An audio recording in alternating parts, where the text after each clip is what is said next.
जिसे भाजपा ने समझा था जल्दबाजी, वो तो निकली अखिलेश यादव की नई रणनीति और इसी वजह से भाजपा को भारी यहां हार का सामना करना पड़ा। आखिरकार क्या थी अखिलेश यादव की नई रणनीति, चलिए समझते हैं अपनी इस खास रिपोर्ट के जरिए।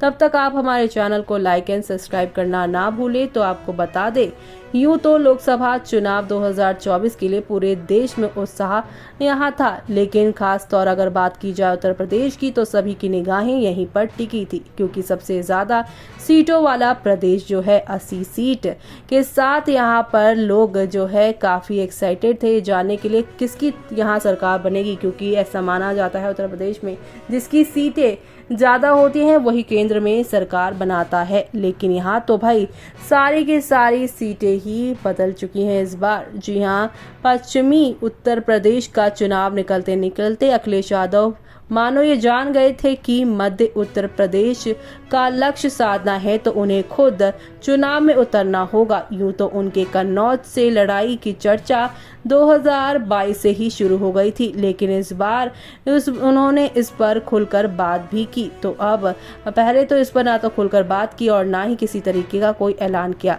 अब इस लोकसभा चुनाव में उन्होंने भतीजे तेज प्रताप को कन्नौज से प्रत्याशी जरूर घोषित कर दिया था, लेकिन अपने लिए भी गुंजाइश बनाए रखी। आखिरकार यहाँ समय पर उन्होंने पत्ते खोले और नामांकन प्रक्रिया के अंतिम दिन पर्चा दाखिल कर दिया। हालांकि इसकी तैयारी उन्होंने पहले से ही कर रखी थी। कांग्रेस से गठबंधन, सीटों का बंटवारा और फिर प्रत्याशियों की घोषणा में सपा ने जिस तरह से फैसले किए उसे अखिलेश यादव की जल्दबाजी और दबाव में काम करना समझाया गया था, लेकिन धरातल पर यह रणनीति थी जो पार्टी की जीत का आधार बनी। हाँ, इसमें भाजपा के प्रत्याशियों को लेकर जनता के अंदर चल रहे विरोध ने आग में घी डालने का भी काम किया, जिसका लाभ सपा को मिला। गठबंधन विरोध और जातीय समीकरण, जी हाँ, अखिलेश की रणनीति की सफलता इसी से आंक लीजिए कि सपा ने घोषणा के बाद 13 प्रत्याशी बदले, जिसमें से 7 जीत गए। रामपुर में आजम खां की मर्जी के खिलाफ मोहिबुल्ला नदीमी को प्रत्याशी बनाना हो या मुरादाबाद में एसटी हसन की जगह अंतिम समय में रुचि वीरा को मैदान में उतारने का फैसला हो, हर जगह उन्हें सफलता मिली। कांग्रेस से गठबंधन किया और यहाँ भी सीटों के बंटवारे में पूरी सक्रियता बरती। पल्लवी पटेल के विरोध को भी उन्होंने ज्यादा तवज्जो नहीं दी। अखिलेश ने 11 कुर्मी प्रत्याशी उतारे, जिसमें अधिकतर जीत गए।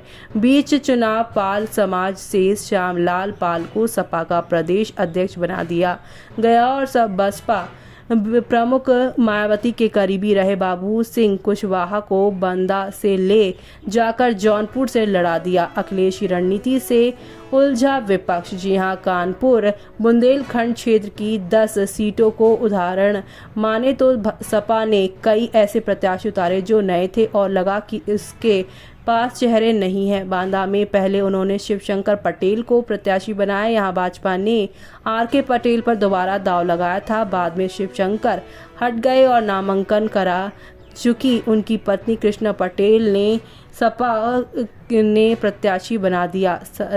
आपको बता दें, सजातीय प्रत्याशी उतारने से ऐसा लगा कि सपा सिर्फ भाजपा को उलझाना चाहती है, लेकिन कृष्णा पटेल चुनाव जीत गई। फतेहपुर सीट पर लंबे समय तक हाँ ना कर दौर चला और अंत में पार्टी के तत्कालीन प्रदेश अध्यक्ष नरेश उत्तम पटेल को नामांकन की अनुमति मिली।